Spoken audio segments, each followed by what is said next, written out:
तो बात कही मैंने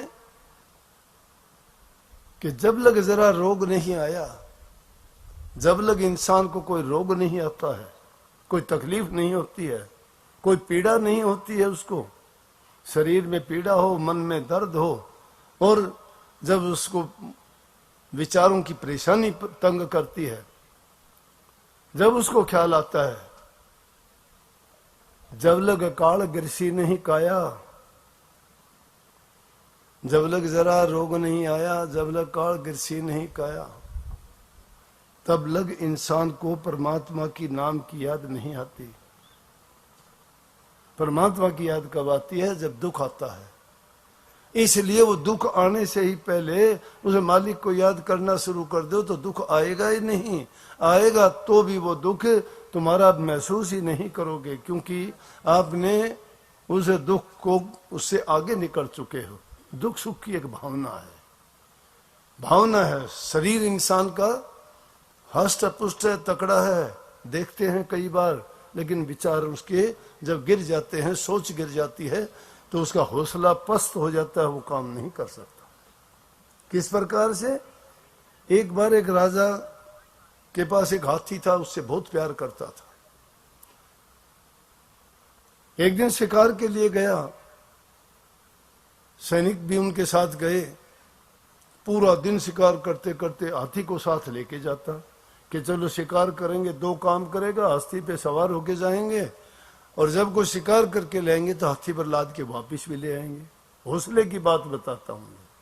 हौसला जिस इंसान का गिर जाता है, कहता है लटका लेते हो, मुंह लटका देते हैं, आंखें लटका देते, चेहरे पे झुर्रियां पड़ जाती हैं टाइम से पहले, नहीं बीमार हूं, नहीं कर सकता कुछ भी, बस अब तो ये हो गया वो हो गया।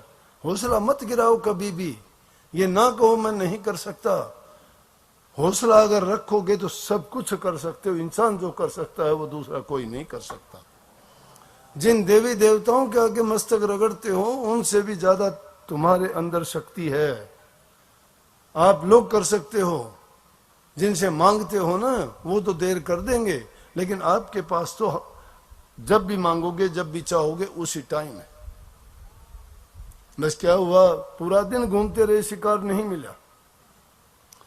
शिकार नहीं मिला तो क्या हुआ, राजा ने फैसला कर लिया रात को यहीं रुकेंगे जंगल में। जंगल में रुक गए। जंगल में रुक जाते हैं। सैनिकों ने सोचा राजा के उठने से पहले, दिन का थका हुआ है, राजा को बड़ा प्यारा इस हाथी को कहीं जल देख के इसको स्नान करवा लें, और कि आम आदमी का हो तो कोई ख्याल नहीं करेगा, राजा का था। एक जलाशय देख के उसमें लेके गए, उसमें उसको स्नान कराने के लिए हाथी आगे चले गया, दलदल थी, दलदल में फंस गया। लाख कोशिश करी, नहीं निकला। क्यों? हाथी ने सोच लिया मैं दलदल में धस गया हूं, बाहर नहीं निकल पाऊंगा। जाके बेचारे बड़े तंग परेशान के राजा अब सजा देगा। जाके राजा को संदेश दिया कि जी इस तरह से हाथी को लेके गए थे, लेकिन हाथी दलदल में धस गया और हम उसको निकाल नहीं पाए, मुश्किल होगी। राजा ने संदेश भेजा कि जाओ मेरा सबसे जो बुद्धिमान मंत्री है उसको बुला के लाओ। मंत्री को बुला के लाए। मंत्री ने देखा, हालात को देख के कहने लगे आप चिंता ना करो, ये हाथी निकल आएगा बाहर। कि निकलेगा कैसे? ये मेरा काम है, आप देखते जाओ।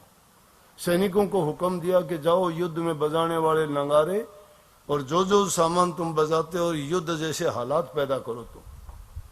और वो जलाशय था, उसके चारों तरफ उनको सैनिकों को उनको बुला के ड्रम बजाने लगे, नगाड़े युद्ध के बजने लगे, शंखों का नाद गूंजने लगी, युद्ध भेरी बजने लगी, सैनिक तैयार हो गए।